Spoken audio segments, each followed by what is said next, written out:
충분한 시간적인 부분, 그 다음에 노력 이게 쌓여야지만 실력이 성장하거든. 그리고 그 다음에 점수가 비약적으로 성장하고 올라가는 거고. 그래서 보통 이렇게 생긴 이거를 뭐라고 하냐 그러면 학습 곡선이라 그래. 그래서 학습 곡선이 있잖아. 여러분들이 거의 대부분 이 시기, 그러니까 이거보다 좀 더 가파르게 올라가는데 이 시기가 있잖아. 굉장히 긴 시간이야. 축적의 시간이 필요하다고. 그러니까 실력이 쌓이려면 굉장히 많은 기간 동안 뭔가 축적이 돼 있어야 돼. 그 다음에 이제 얘가 이런 식으로 가파르게 올라가요. 그러니까 학습 곡선 자체가 이런 식으로 돼 있다고. 근데 대부분 여기서 멈추는 거지. 여기서 하다가 힘들어, 못하겠어, 짜증나, 해도 안 되는 것 같아. 엄마가 이상한 유전자를 물려줬네 그러면서. 근데 어쩔 수가 없어요. 모든 일이 다 그래. 인내를 해야지만 그 다음에 뭔가 있잖아 결과를 얻을 수 있는 거지. 인내도 안 하고서는 결과를 얻으려고 그러면 그거는 도박 심리밖에 안 되죠. 그러니까 게임에서 있잖아 확률종 게임 막 뽑기하고 룰렛 돌리고 막 이래가지고 뭔가 좋은 거 얻으려고 하는데 그런 거는 진짜 로또 만들 확률처럼 1000명에 1명 나올까 10,000명에 1명 나올까 뭐 이렇게 되는 거지.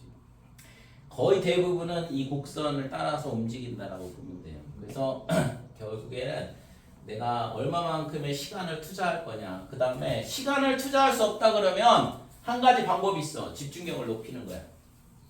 시간은 어차피 다 유한하게 정해져 있는 24시간 다 똑같으니까 나는 딴 것도 해야 되고 수학에 집중할 수 있는 시간이 그렇게 많이 안 나오는데요. 그러면 집중력을 높이는 것밖에는 방법이 없어요. 남들 있잖아 3시간 공부하는 거 나는 2시간에 할 수 있도록 그렇게 집중을 하는 쪽으로 그런 식으로 생각을 좀 바꿀 필요가 있거든.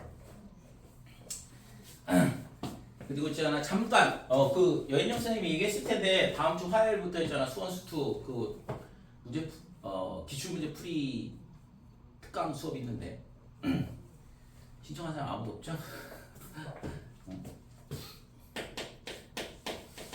생각을 해봐. 다음 주 화요일 10시부터 1시까지야.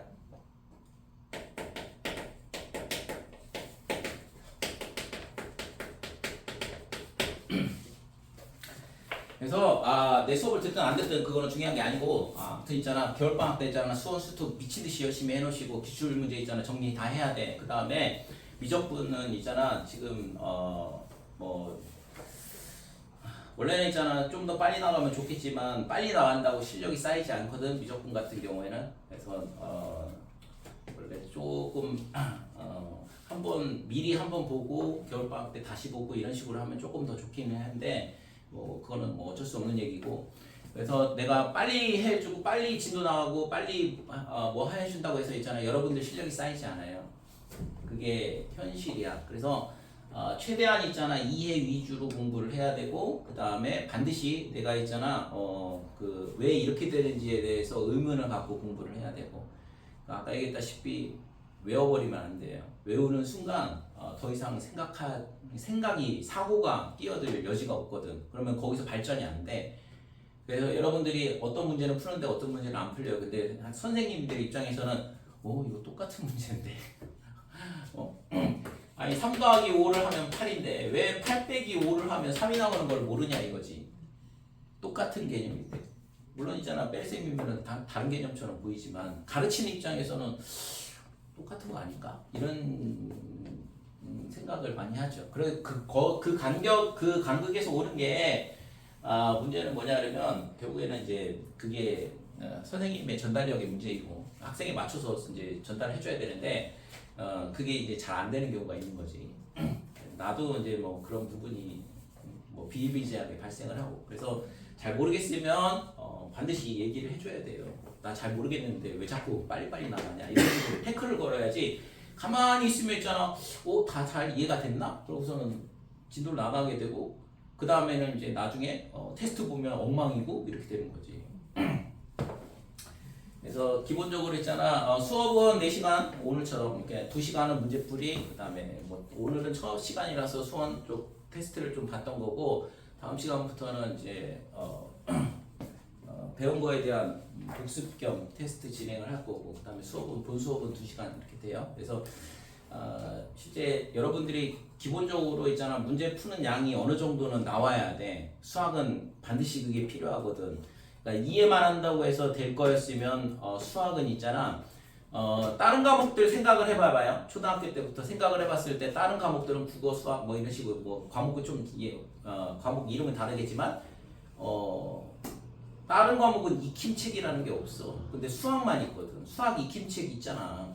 그러니까 수학만 익힘책이 있는 이유는 수학은 들어가지고 이해가 되는 것까지는 다 오케이야. 물론 이해가 안 되는 경우도 있겠지만, 근데 거의 대부분은 자세하게 설명을 해주고 끊어서 설명하고 그 다음에 다시 설명하고 그러면 이해는 돼. 근데 왜 익힘책이 있겠어요? 이해가지고는 안 되니까 그렇지. 문제를 반드시 있잖아, 풀어봐야지만 수학이 그게 내가 이해한 게 맞구나 라고 확인이 되는 거지.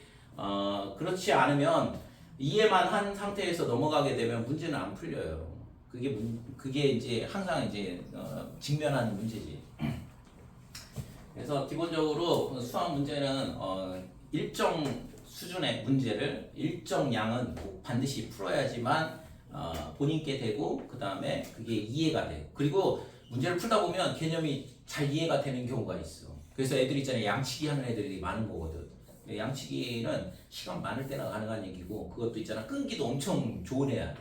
왜냐면 그 수많은 문제를 굉장히 많이 풀어야 되는데 가능할까요? 고등학교는? 중학교 때는 가능해. 중학교 때는 쌤만 열심히 풀어도 점수 잘 나오는데.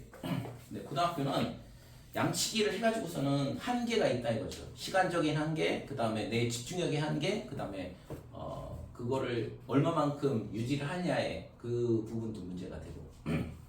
그래서 적절하게 잘 믹스를 해야 되는데, 그러니까 최대한 이해 위주로 공부하시고 그 다음에 그거를 바탕으로 문제 풀어보고. 그래서 수원수투 꼭 반드시 있잖아, 다음 달까지 마무리를 지어야 돼요. 3월달 시험 범위가 수원수투에 있잖아, 여기 수열의 극한까지야. 일단은까지가 시험 범위라고. 6월달에 미분 들어가고 3월달 시험 범위가. 그러니까 지금 당장 3월달 모의고사를 준비를 하는 게 제일 중요한 거고, 그러려면 수원수투를 최대한 열심히 해놔야 된다고. 그러면 그 다음부터는 누적해서 계속 수원수투 계속 시험 보는데 수원수투를 잘해놔야 되는 게 맞는 거지. 미적분은 어쩔 수 없이 열심히 할 수밖에 없어요. 여러분 학교 들어가면 중간고사 준비해야 되는데, 기말고사도 준비해야 되는데, 그게 있잖아, 수능 공부하는 거랑 뭔 차이가 있어요. 물론 있잖아, 아까 얘기했다시피 내신 공부하고 수능 공부하고 좀 차이가 있긴 하지만 기본 개념 공부하는 거는 똑같단 말이야. 그래서 미적분은 있잖아, 여러분들이 시험 때 집중해서 공부를 하면 어느 정도 해결이 돼. 어느 정도 난이도까지는. 물론 있잖아, 뭐 엄청나게 어려운 문제들이 미적분에서 다 나오기 때문에 수투도 그렇고 미적분도 그렇고. 그러니까 그렇기 때문에 공부는 열심히 한 것 같은데 점수는 왜 이렇게 나오지? 라고 생각이 들 수는 있지만, 그래도 결국에는 미적분은 계속 반복이 될 수밖에 없어요. 그러면 당장 할 수 있는 건, 해야 되는 건 수원수투를 열심히 하는 게 맞다고. 그래서 이 수업은 있잖아, 2월달까지 전부 다 이거 진도를 아마 다 나갈 거고, 당연히 다 나가겠죠. 그 다음에 그거에 맞춰서 이제 여기서 문제 풀이를 하는데, 문제 풀이를 했을 때 내가 그 오답 이런 것들은 다 체크를 할 거거든. 그래서 잘 쫓아오기를 제발 바라고, 잘 안 되는 경우에는 개별적으로 뭔가 다른 방법을 통해서 해결을 할 수 있도록 할 테니까 제발 열심히, 여러분들 있잖아요, 그냥 열심히 할 생각만 하면 돼. 다음 달까지. 그 다음부터는 그냥 알아서 굴러가. 학교 들어가는 순간 있잖아, 내가 생각할 여지가 없어. 지금 있잖아, 지금 1, 2월만 내가 뭔가를 계획하고 내가 뭔가를 할 수 있는 그런 시간이지. 3월 들어가는 순간 학교 다니면은 계속 일정한 시간에 일어나서 학교 가고 수업 듣고 와서 또 뭐 학원 가든가 그냥 스터디 카페 가든가, 이게 있잖아 6월 달까지 쭉 진행이 되거든. 7월 달까지. 그럼 뭐 학교 열심히 다녔더니 여름방학이네? 이렇게 되면 그러면 나 수능 어떻게 해야 되지? 이렇게 된다고. 그때 있잖아 막 뭐 저기 뭐야 우리 학원에 논술 막 열심히 와. 수능은 도저히 안 될 것 같으니까. 수능 안 될 것 같으니까 논술 있잖아. 수능 최저 어디 가능한가 그러면서 아니면은 수능 안 보는데 최저 좀 많이 낮은데 아니면 최저 안 보는데 맞는데 논술 준비한다고. 그러니까 움직이는 게 항상 있잖아. 여기 이렇게 관찰을 해보면 이게 매해 똑같아. 그러니까 조금 더 일찍 움직이면 더 좋을 수 있을 텐데 왜 하필이면 여름방학 때 그렇게 미친 듯이 그때부터 해가지고서는 과연 얼마만큼 준비를 할 수 있을 거냐에 대한 부분이 미지수죠, 미지수. 근데 당장 불안한 거 어떻게 해?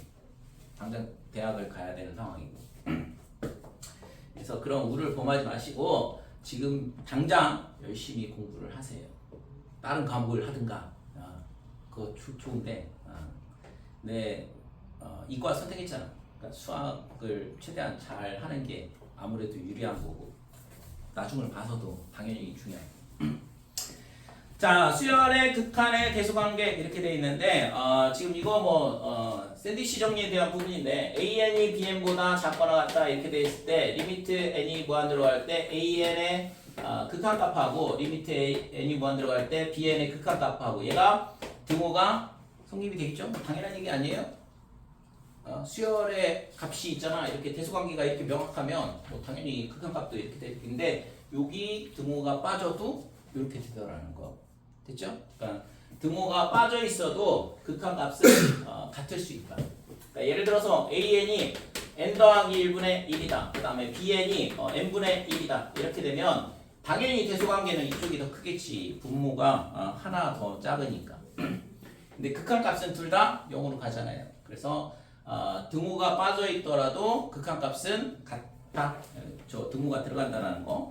자, 그 다음에 AN, 그 다음에 BN, 그 다음에 CN 이렇게 돼 있는데 그 다음에 이렇게 돼 있을 때 리미트 N이 무한대로 갈 때 AN 얘하고 리미트 N이 무한대로 갈 때 CN하고의 극한값이 알파다.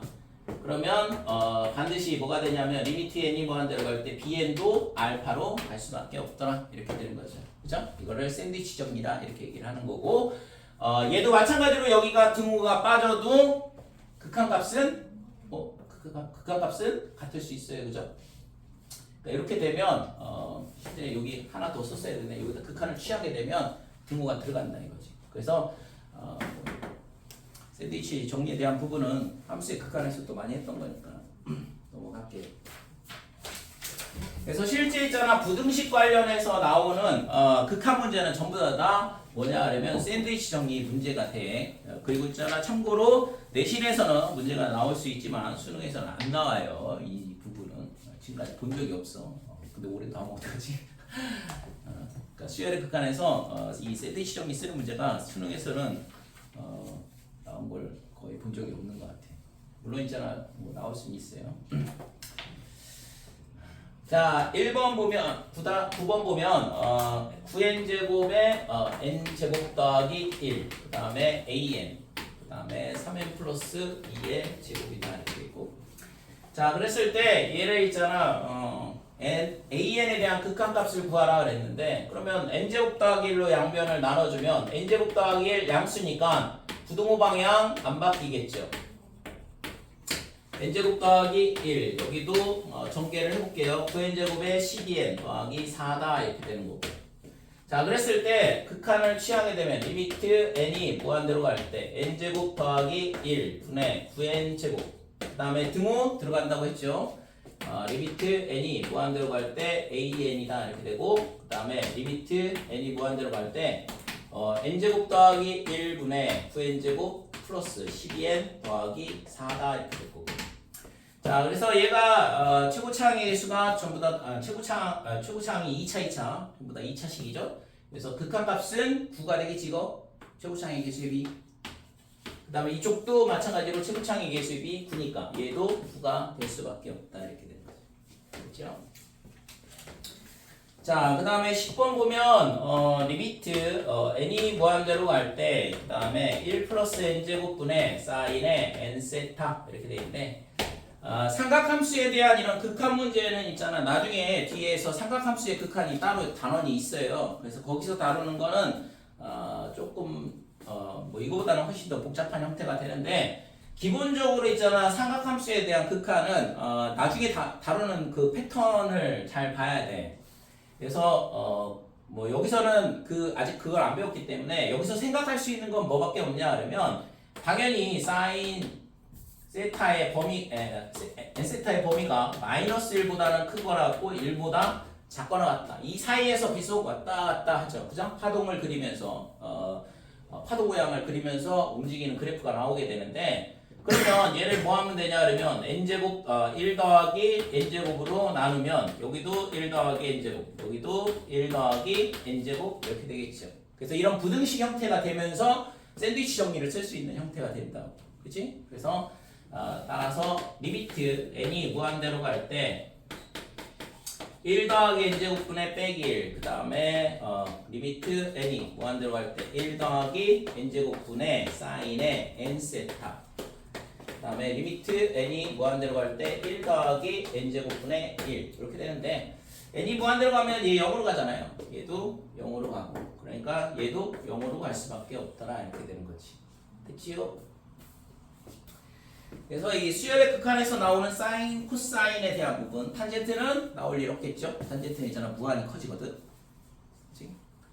사인, 코사인은 빼기 1에서 1 사이를 계속 왔다 갔다 하기 때문에 이런 부등식을 만들 수 있고, 그래서 이거에 대한 샌드위치 정리를 쓰게 되면 답이 나오겠죠. 됐지? 여기까지 넘어가 되지?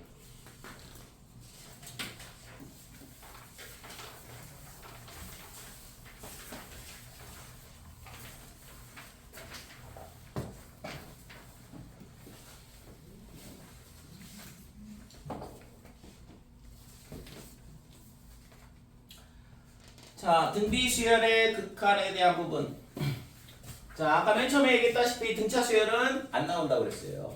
수열의 극한에서 등차 수열은 무한히 커지든가 무한히 작아지든가 이렇게 되니까 등차 수열은 나올 수가 없고, 그러면 이제 나올 수 있는 거는 지금 여기 단원명에서 알 수 있듯이 등비 수열은 나올 수 있다 이거죠. 그러니까 등비 수열의 극한 이렇게 되는데, 자, 우선은 이제 등비 수열을 생각을 해보면 등비 수열의 일반항 A에는 어떻게 되냐 하면 첫째 항 A1 아래 n-1 이렇게 될 거고, 그렇지? 그래서 이거에 대한 거를 극한값을 생각을 해보는 건데, 그러면 리미트 n이 무한대로 갈 때 A1에 아래 n-1 뭐 이렇게 되는데, 우선은 있잖아 A1은 생략을 할게요. 어차피 중요한 거 아니잖아요. 그러니까 아래 값에 따라서 달라지는 거지. 그래서 등비 수열을 이렇게 잡는다고 치면 지금 이 수열에 대한 극한을 다룰 때 아래 값이 어떻게 되느냐가 중요하다 이렇게 돼. 예를 들어서 r이 1보다 크면 곱하면 곱할수록 커지겠죠. 그죠? 예를 들어서 1.1이다. 그러면 1.1을 제곱하면 1.21 뭐 이렇게 되고 1.1을 세제곱하게 되면 이거보다 더 큰 값이 나올 거 아니야. 됐지? 그래서 가면 갈수록 커질 수밖에 없는 거고, 예를 들어서 0.9를 곱한다 그러면 0.9의 제곱은 0.81, 그 다음에 0.9의 세제곱은 여기다 0.9를 또 곱하면 0.7이고 이런 식으로 값이 감소하는 걸 알 수 있어요. 그래서 기본적으로 이 R의 값이 이제 어떻게 되느냐에 따라서 제가 이제 움직이는 게 달라지는데, 그러면 우선은 R의 절대값이 1보다 클 때, 그러면 곱하면 곱할수록 값의 절대값이 계속 커지니까, 만약에 R이 1보다 크다 그러면 무한히 커질 거고, 그 다음에 R이 마이너스 값이 되면 얘가 어떻게 돼? 부호가 바뀌겠죠? 아까 봤던 것처럼. 그러니까 무한히 커지는 형태인데 절대값이 부호는 계속 왔다 갔다 하면서 바뀌는 형태가 되거든. 그래서 R의 절대값이 1보다 크다 그러면 이 값은 어떻게 되냐 그러면 발산한다 이렇게 돼요. 그죠? 그러니까 이거는 뭐 무한대로 가든가 아니면 마이너스 무한대로 가든가 아니면 진동을 하든가 뭐 이런 식으로 되는 거고, 자, R이 1일 경우에는 당연히 1이 되겠죠. 1을 아무리 많이 곱해봐요. 그 다음에 R이 R의 절대값이 1보다 작을 때 결국에 얘가 뭐냐면 R이 마이너스 1보다 크고 1보다 작을 때죠. 그러니까 그러니까 이 범위 내에 있게 되면 곱하면 곱할수록 절대값은 줄어든다 이렇게 돼. 그러면 가면 갈수록 줄어드는데 걔를 몇 번 곱하냐? 무한히 많이 곱하죠. 그러니까 무한히 작아질 수밖에 없고 0으로 수렴할 수밖에 없다 이렇게 되는 거지. 됐지? 그 다음에 R이 그러면 이제 뭐 남았냐 그러면 빼기 1 남았네. 그러니까 빼기 1이면 얘가 빼기 1의 n-1제곱 아까 맨 처음에 설명했던 거 부호가 바뀌는데 값은 계속 절대값은 1이잖아요. 빼기 1, 1, 빼기 1, 1 이런 식으로 그걸 진동이라 한다고 그랬고 그러니까 진동도 당연히 발산의 한 형태가 되거든. 그러니까 수렴하지 않으면 발산한다 이렇게 되는 거고. 자 그래서 등비수열의 값을 보니까 공비에 따라서 값이 이제 변하게 되는데 보니까 뭐냐 하면 R이 마이너스 1보다는 크고 그죠? 요 경우랑 이 경우에만 수렴을 하거든. 자, 얘가 1보다 작거나 같을 때만 수렴한다 이렇게 돼. 그래서 이거를 수렴 조건이라 해. 등비수열의 수렴 조건은 어떻게 되냐면 공비가 빼기 1보다는 크고 1보다는 작거나 같을 때다 이렇게 되는 거죠. 될까요? 넘어갈게요. 자, 11번.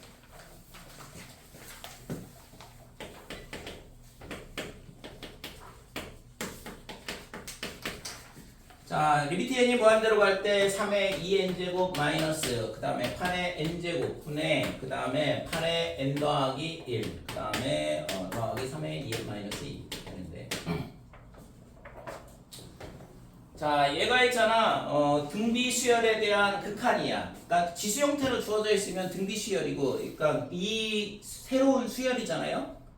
이 수열에 대한 극한값을 구하라 그랬는데 지금 지수 형태니까 당연히 등비수열 형태니까 그래서 등비수열에 대한 부분은 뭘 해야 되냐 하면 공비가 이 범위 안쪽으로 들어오도록 하는 게 핵심이거든. 그래야지만 0으로 가니까 그죠? 그래서 이 지수 형태로 되어야지. 즉 이거를 등비수열의 극한 이렇게 되는데 등비수열의 극한 문제는 어떻게 하냐 하면 밑이 가장 큰 수로 나눈다는 거예요. 저기 주어져 있는 식 중에서 밑이 가장 큰 게 뭐냐 그러면 얘는 8이고 얘는 9고 얘는 9죠. 그러니까 9로 나눠야 되는 거지. 9의 n제곱으로 나눈다는 거죠. 그래서 이 식이 어떻게 되냐 하면 리미트 n이 무한대로 갈 때 자 분자분모를 뭐로 나누냐면 9의 n제곱으로 나눌 거야. 그러니까 얘는 8 곱하기 8의 n제곱이거든. 지수가 플러스 돼 있으니까 곱셈이죠. 8의 n제곱 곱하기 8 이렇게 되는데 9의 n제곱 나니까 9분의 8의 n제곱이다 이렇게 될 거고 자, 요 마이너스 2를 밖으로 빼내게 되면 9분의 1 이렇게 될 거고 그죠? 3의 마이너스 2제곱 그 다음에 얘가 1이 나오겠죠. 1 그죠? 9의 n제곱으로 나눴으니까 끝났네 그지? 그 다음에 얘는 1 될 거 아니야. 그 다음에 얘는 빼기 9분의 8의 n제곱이다 이렇게 되고 됐죠? 자 그래서 결국에는 이제 이렇게 나누고 보니까 공비가 이 범위 내로 들여오고 그러면 그때 뭐라고 했어? R이 마이너스 1하고 1 사이면 0이라고 그랬으니까 얘 9분의 8 범위 안에 들어왔잖아요. 그러니까 얘가 0으로 무한히 가까이 간다 0으로 무한히 가까이 간다 이렇게 되는 거지. 그래서 결국엔 9분의 1 나누기 1, 즉 9분의 1이 구하고자 하는 값이다 이렇게 되죠. 됐어요? 그래서 등비수열의 극한은 밑이 가장 큰 수로 나누면 수렴 구간 안으로 들어오게 되거든. 그러면 그 극한 값은 또 0이기도 하고. 자 2번 보면 리미트 n이 무한대로 갈 때 루트의 9의 n제곱 더하기 2의 n제곱 위에는 3의 n 더하기 1, 그 다음에 플러스 2의 n 더하기 1이다 이렇게 되어 있는데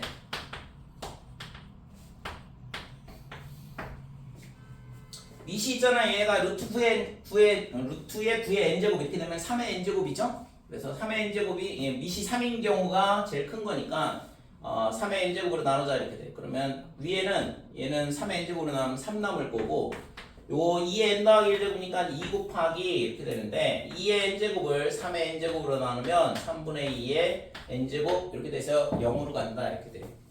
밑에 거는 지금 3의 n제곱으로 나누면 루트 안으로 들어가면서 제곱이 되니까 9의 n제곱. 9의 n제곱으로 나눈 거니까 1 플러스 9분의 2의 n제곱 이렇게 되니까 0, 0 이렇게 되면 구하고자 하는 값은 루트 1분의 3인데 3이 구하고자 하는 값이 되는 거죠. 그 다음에 3번.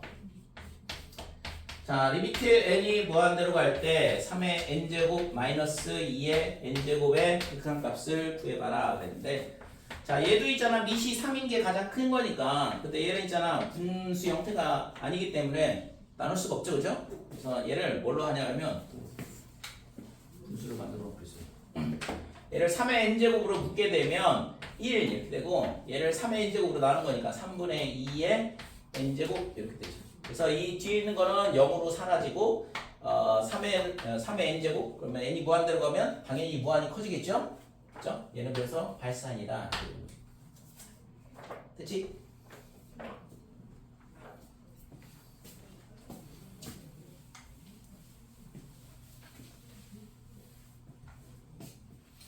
자, 12번 보면 수렴하는 수열 AN에 대하여 그런데 리미트 n이 무한대로 갈 때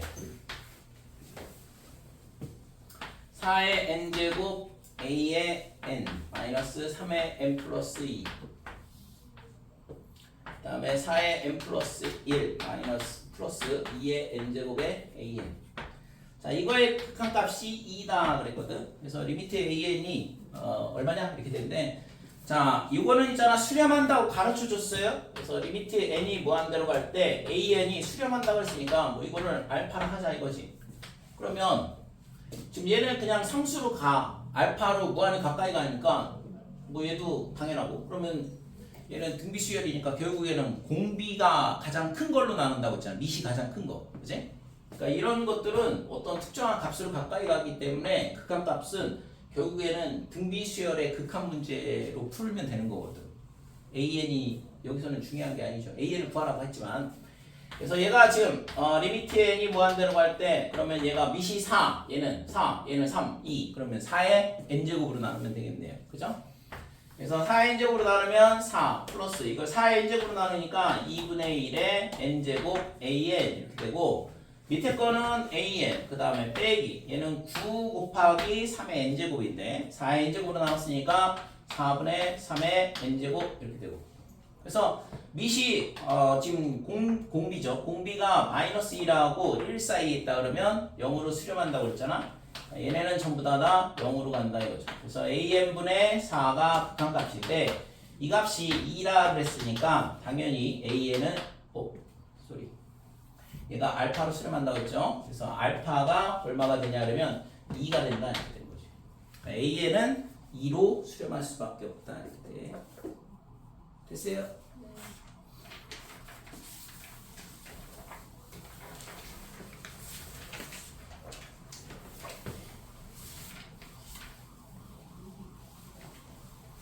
할만한 거 같아? 어? 왜? 지겨워? 어? 언제 가나? 빨리 언제 수업 언제 끝나나 이렇게 궁금하지 이제. 어? 할만한 거 같아? 아니면 어려워? 아니 얘기 안 하기로 했어? 서로? 뭘 물어봐도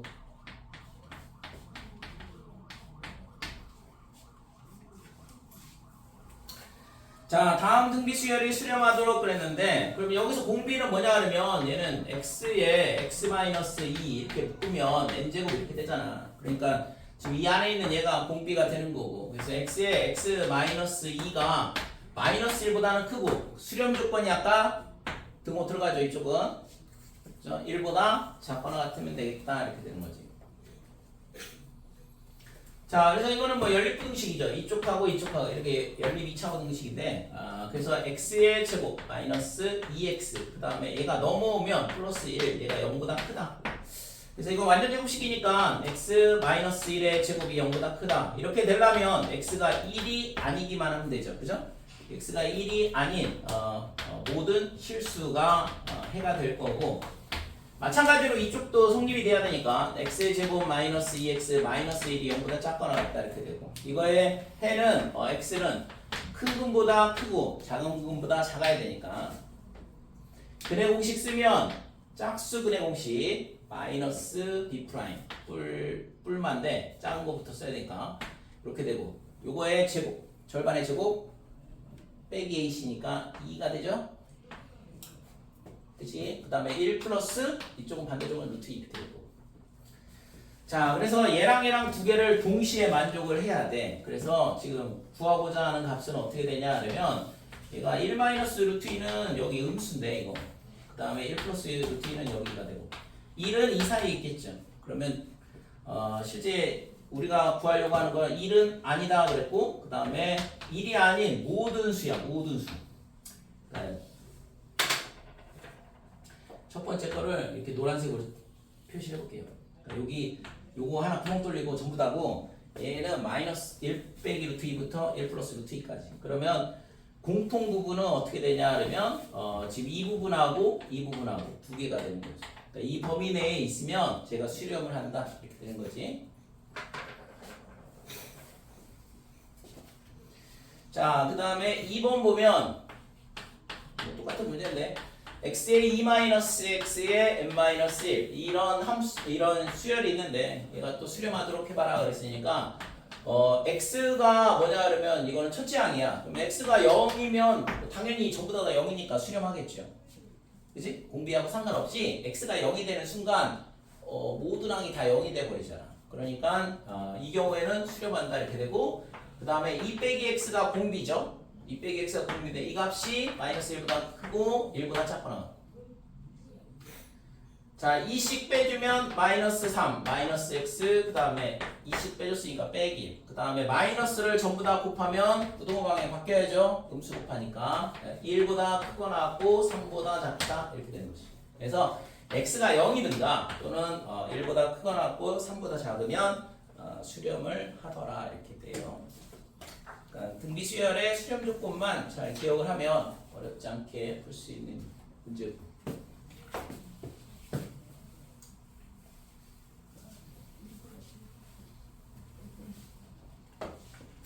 딱 한 문제 남았어. 딱 한 문제 풀면 집에 가는 거야.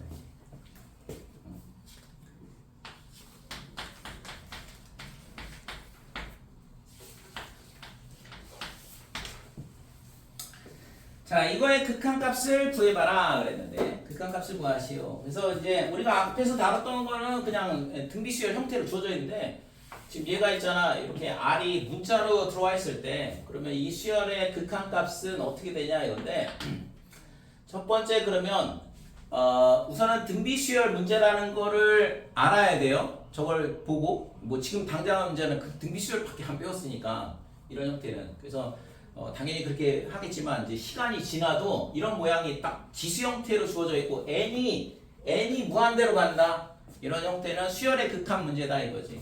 그래서 수열의 극한 문제가 나오면 무조건 뭘 해야 되냐 그러면 공비를 확인을 해봐야 돼. 공비를 확인해보고 그게 밑이죠. 밑이 가장 큰 걸로 나눠서 극한값을 구한다 이거죠. 근데 얘는 문자인데, 그렇지?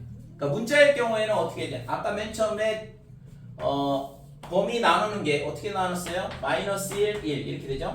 그래서 마이너스 1보다 작을 때, 1보다 클 때 이게 첫 번째 구간이 되는 거고 그래서 이게 첫 번째 구간이 돼. 그 다음에는 1일 때 얘가 두 번째 구간이 된다 이거죠. 1일 때. 그 다음에 요 사이에 있을 때가 세 번째. 그 다음에 마이너스 1일 때가 네 번째다 이렇게 돼요. 그래서 이 문제는 등비수열의 극한이라는 걸 눈치채는 순간 있잖아. 무조건 범위 나누고 풀어야지 이렇게 돼야 돼. 문자가 나오면. 그래서 R의 절대값이 1보다 크다. 그 다음에 R이 1이다. 그 다음에 R의 절대값이 1보다 작다. 그 다음에 R이 마이너스 1이다. 이렇게 네 가지로 나누고 풀어야 된다 이거죠. 요거는 뭐 기억을 하시면 되고. 자, 그래서 이렇게 되는 경우에 리미트 n이 무한대로 갈 때 1 플러스 R의 n제곱분의 R의 n제곱 이렇게 되면 절대값이 1보다 크면 곱하면 곱할수록 커진다고 그랬으니까 얘가 어디로 가겠어? 무한으로 가겠죠. 그죠? 무한분의 무한 이렇게 되는 거라고. 그래서 이거는 뭐 당연히 R의 n제곱으로 나눠버리면 1, 그 다음에 R의 n제곱분의 1 플러스 1 이렇게 되는데 얘가 무한분의 1이니까 얘는 0으로 갈 거고 그래서 이거의 극한값이 1이 나온다 이렇게 되는 거죠. 됐죠? 그래서 R의 절대값이 1보다 크면 1이 나온다 이렇게 돼. 두 번째는 R이 1이다 그러면 리미트 n이 무한대로 갈 때 뭐 여기다 1 넣으면 되잖아요. 그러니까 1의 n제곱 그 다음에 위에는 1의 n제곱 뭐 어차피 1의 n제곱은 1이니까 극한값은 2분의 1이다 이렇게 된다 이거죠. 자, 세 번째 리미트 n이 무한대로 갈 때 자, R의 n제곱 더하기 1 플러스 R의 n제곱 R의 이 범위 내에 있으면 R의 n제곱은 어디로 간다고 했어요? R이 수렴 구간 안으로 들어왔는데 R의 n제곱 어디로 가? 곱하면 곱할수록 작아진다 그랬으니까 0으로 가죠. 0. 그치? 됐어요? 고마워 답해줘서. 오늘 진짜 유일하게 위로받고 갈 것 같은데.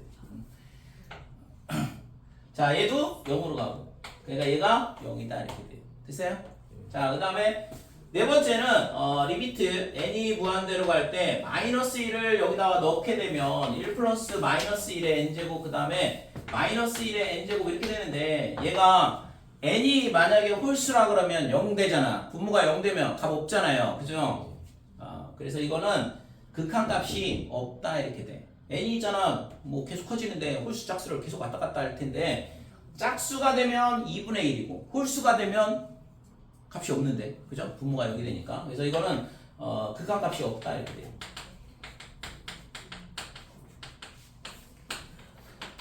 됐지? 그래서 지금 이 1 플러스 R의 n제곱분의 R의 n제곱 이거의 극한값을 구하시오 그랬는데 이 문제는 R의 범위에 따라서 달라진다 이거죠. 그래서 R의 절대값이 1보다 크면 1로 수렴을 하고 R이 1이면 2분의 1 그 다음에 R의 절대값이 1보다 작으면 0이다 이렇게 돼. 자, 실제는 있잖아 여기서 끝나는 건 아니고 이거를 가지고 있잖아 우리가 뭘 하냐 그러면 이제 나중에는 그림을 그려. 미안한데 여기까지만 딱 설명하고 끝낼게요. 자, 그래서 얘가 마이너스 1부터 1까지 이렇게 돼 있을 때 절대값이 1보다 크다 그러면 바깥쪽인데 그때는 1이다 이렇게 돼요. 자, 그 다음에 R이 1일 때는 얼마냐 그러면 2분의 1이다 이렇게 되는 거고 그 다음에 R이 마이너스 R이 0하고 마이너스 1하고 1 사이일 때는 0으로 수렴한다 그랬죠. 그래서 그림을 노란색으로 표시를 해보면 지금 이런 식으로 된다 이거지. 그 다음에 마이너스 1일 때는 값 없다고 그랬고 됐지? 그래서 요렇게 하고 이제 우리가 요런 그림 많이 봤잖아요 수투에서. 그러니까 이런 함수가 있어. 이런 함수하고 gx하고 곱했는데 모든 실수 구간에서 연속이 되도록 이런 얘기. 그지? 그러니까 그런 식으로 이제 짬뽕이 되거든. 그래서 등비수열의 극한에 대해서 문자로 주어질 때 우리가 이런 R의 범위 나누는 거 빼기라고 1을 기준으로 나눈다라는 거 네 가지로 나눠진다라는 거 꼭 기억을 해주시고 그 다음에 걔를 가지고서는 이런 식으로 그래프 만들어낼 수 있다. 그러니까 이게 시작점이에요. 이제 여기서부터 극한 존재하도록 또 연속되도록 미분 가능하도록 이런 식으로 나오는 거예요. 수업은 여기까지. 연습 문제 전부 다 숙제를 풀어와. 36쪽까지.